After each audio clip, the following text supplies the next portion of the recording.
നമസ്കാരം. ഇൻഫർമേഷൻ മീഡിയയുടെ പുതിയൊരു വീഡിയോസിലേക്ക് എല്ലാ കൂട്ടുകാർക്കും ഒരിക്കൽ കൂടി സ്വാഗതം. 1600 രൂപ ക്ഷേമ പെൻഷൻ ലഭിക്കുന്ന ആളുകൾക്കുള്ള വളരെ സന്തോഷകരമായ വാർത്തയുമായിട്ടാണ് ഇൻഫർമേഷൻ മീഡിയോസ് വന്നിട്ടുള്ളത്. അതുപോലെ തന്നെ പെൻഷൻ ബാങ്ക് അക്കൗണ്ടിൽ വരുന്ന ആളുകൾ ശ്രദ്ധിക്കുക, അവർക്ക് വേണ്ടിയുള്ള നിർദ്ദേശങ്ങൾ അടങ്ങിയതാണ് വീഡിയോ. അതിനുമുമ്പായി ഇൻഫർമേഷൻ മീഡിയയുടെ വീഡിയോസ് നിങ്ങൾ ആദ്യമായിട്ടാണ് കാണുന്നതെങ്കിൽ ചാനൽ സബ്സ്ക്രൈബ് ചെയ്യുക. ഒരു തരത്തിലുള്ള മത രാഷ്ട്രീയ കാര്യങ്ങൾ നമ്മുടെ ചാനൽ വരുന്നതല്ല. ഗവൺമെൻറ്റിന് ലഭിക്കേണ്ട സേവനങ്ങൾ, ആനുകൂല്യങ്ങൾ, അറിയിപ്പുകൾ എന്നിവയെക്കുറിച്ച് മാത്രമായിരിക്കും വീഡിയോസ് വരുന്നത്. ശ്രദ്ധിക്കുക, ഗവൺമെൻറ് സേവനങ്ങളിൽ എപ്പോൾ വേണമെങ്കിലും മാറ്റങ്ങൾ വരാം. അതുകൊണ്ട് തന്നെ ഏറ്റവും പുതിയ അറിയിപ്പുകളും ആനുകൂല്യങ്ങളും ലഭിക്കാൻ തൊട്ടടുത്തുള്ള ബെല്ലൈക്കൺ കൂടി ക്ലിക്ക് ചെയ്തു വെക്കുക. 1600 രൂപ പെൻഷൻ ലഭിക്കുന്ന ആളുകൾക്ക് ക്രിസ്മസിന് മുമ്പായി 2 മാസത്തെ പെൻഷൻ ഉടൻ തന്നെ ബാങ്ക് അക്കൗണ്ടുകളിൽ എത്തും. ഇന്നും നാളെയിലുമായിട്ട് തന്നെ ബാങ്ക് അക്കൗണ്ടുകളിൽ എത്തുന്നതാണ് ഇപ്പോൾ അറിയാൻ സാധിച്ചത്. എന്നാൽ നമ്മൾ ശ്രദ്ധിക്കേണ്ട ഒരു കാര്യം, പല ആളുകൾക്കും ഈ പെൻഷൻ എത്താൻ സാധ്യതയില്ല. അതുപോലെ തന്നെ ബാങ്കുകളിൽ എത്തുന്നവർക്ക് ബാങ്കുകളിൽ KYC ചെയ്യാത്ത ആളുകൾക്കും ഇനി പണം അക്കൗണ്ടിൽ എത്തുകയില്ല. അങ്ങനെയുള്ള കാര്യങ്ങൾ നോക്കാൻ പോകുന്നത്. അതിൽ നമ്മൾ നോക്കാൻ പോകുന്നത് ബാങ്ക് അക്കൗണ്ടിൽ ആർക്കൊക്കെ പണം എത്താത്തതെന്ന് നോക്കുക. ഇപ്പോഴും ബാങ്ക് അക്കൗണ്ട് ആധാർ കാർഡുമായി ലിങ്ക് ചെയ്യാത്ത, പാൻ കാർഡുമായി ലിങ്ക് ചെയ്യാത്ത ഒരുപാട് ആളുകളുണ്ട്. അങ്ങനെയുള്ള ആളുകൾ എത്രയും പെട്ടെന്ന് തന്നെ ബാങ്ക് അക്കൗണ്ടുമായി ലിങ്ക് ചെയ്യുക.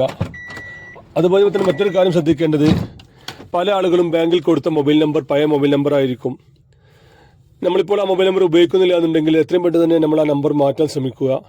അല്ലാത്ത പക്ഷം നമ്മുടെ അക്കൗണ്ടിൽ പണം എത്തിയാലും അത് മറ്റൊരാൾക്ക് എടുക്കാൻ സാധിക്കും. ഗൂഗിൾ പേ, ഫോൺ പേ മുഖാന്തരമുള്ള ഇടപാടുകൾ, അതുപോലെ തന്നെ OTP അനുസൃതമായ ഇടപാടുകൾ, അങ്ങനെ പല ഇടപാടും ഇപ്പോൾ ചെയ്യാൻ സാധിക്കുന്നത് കൊണ്ട് തന്നെ നമ്മുടെ മൊബൈൽ നമ്പർ വളരെ അത്യാവശ്യമാണ്. നമ്മുടെ കയ്യിൽ തന്നെ ഉണ്ടായിരിക്കണം. അതിലേക്ക് വരുന്ന OTP മറ്റു കാര്യങ്ങൾ നമ്മൾ ഒരിക്കലും മറ്റൊരാൾക്ക് പറഞ്ഞു കൊടുക്കുകയും ചെയ്യരുത്.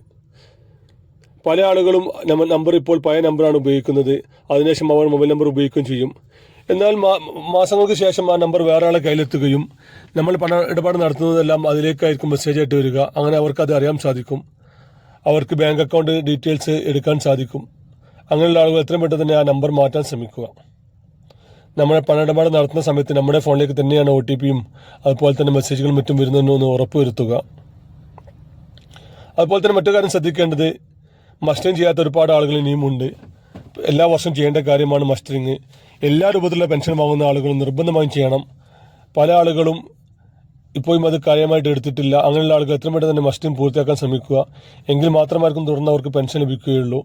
അതുപോലെ തന്നെ ശ്രദ്ധിക്കേണ്ട മറ്റൊരു കാര്യമാണ് വിധവ പെൻഷൻ വാങ്ങുന്ന ആളുകൾ. 60 വയസ്സ് കഴിഞ്ഞ വിധവ പെൻഷൻ വാങ്ങുന്ന ആളുകൾ ചെയ്യേണ്ടതില്ല. അല്ലാത്ത ആളുകൾ, 60 വയസ്സ് തികയാത്ത ആളുകൾ പുനർവിവാഹിതമില്ലാന്നുള്ള സർട്ടിഫിക്കറ്റ് എല്ലാ വർഷവും നൽകണം. അവർ അത് നൽകാൻ ശ്രമിക്കുക.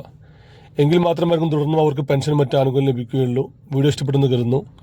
ഇതുപോലത്തെ ഇൻഫോർമേറ്റീവ് വീഡിയോ ലഭിക്കാൻ ചാനൽ സബ്സ്ക്രൈബ് ചെയ്യുക. അതുപോലെ തന്നെ തൊട്ടടുത്തുള്ള ബെല്ലൈക്കൺ കൂടി ക്ലിക്ക് ചെയ്യുക. ഈ ഒരു പുതിയ വീഡിയോസുമായി കാണാം. അതുവരെയും നന്ദി, നമസ്കാരം.